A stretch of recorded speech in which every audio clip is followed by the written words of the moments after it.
நண்பர்களுக்கு வணக்கம். நமச்சிவாய ஜோதிடம். 8ஆம் பாவகம் திடீர் அதிர்ஷ்டம், திடீர் யோகங்களை கொடுக்கக்கூடியது 8ஆம் இடம்.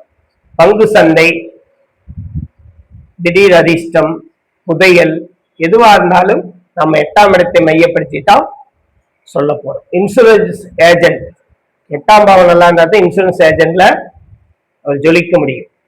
காப்பீட்டு திட்டம் இல்லைங்களா? அப்ப இதெல்லாம் அமையணும்னா 8ஆம் பாவம் வலிமை பெறணும்.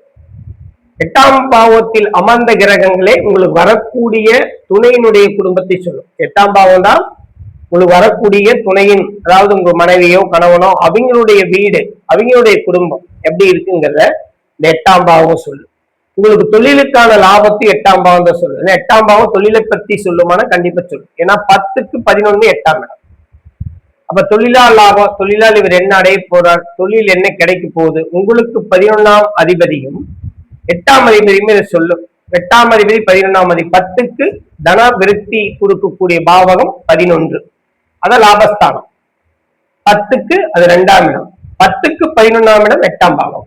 இது எல்லாம் வச்சுதான் தொழில் எப்படி முன்னேறுவோம், ஜெயிப்போமா வீழ்வோமா, இல்ல எப்ப ஜெயிப்போம், கோச்சார கிரகங்களின் தொடர்பு நம்மளுக்கு எப்படி கிடைச்சு நம்ம எப்படி ஜெயிக்க போறோம், தசா புத்தி சூட்சமம் அந்தரம் இந்த வழியாக நாம ஏதாவது செஞ்சுக்க முடியுமா, ஜெயிக்க முடியுமா. 8ஆம் இடங்கிற அதிர்ஷ்டம் கிடைத்தாலும் 8 தொடர்பு வரணும், அவமானம் வந்தாலும் 8 தொடர்பு வரணும். இந்த தொடர்பு இல்லாம ஒருத்தருக்கு அதிர்ஷ்டம் வரப்போறதில்ல, அவமானம் வரப்போறதில்ல. அது நல்லா புரிஞ்சுக்குங்க.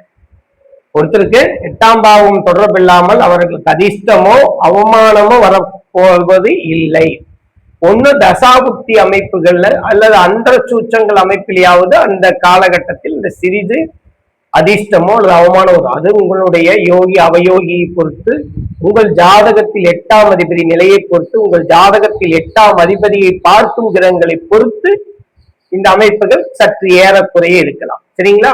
அப்போ அதிர்ஷ்டம் வேணும்னா 8ஆம் இடம் தான். மனைவி கணவன் குடும்பத்தை பத்தி தெரிஞ்சுக்கணும், அது எப்பேற்பட்ட குடும்பம் அப்படின்னு தெரிஞ்சுக்கிறதுனாலும் அதற்கு 8ஆம் பாவம் தான் உறுதியாக புரியுது. நன்றி நண்பர்களே. நமச்சிவாய ஜோதிடம் என் சேனலை ஃபாலோ பண்ணுங்க. உங்கள் கேள்விகளை கேளுங்க, உங்களுக்கான பதில் கண்டிப்பா காத்துருங்க. நன்றி நண்பர்களே. நமச்சிவாய ஜோதிடம். வாழ்க வளமுடன்.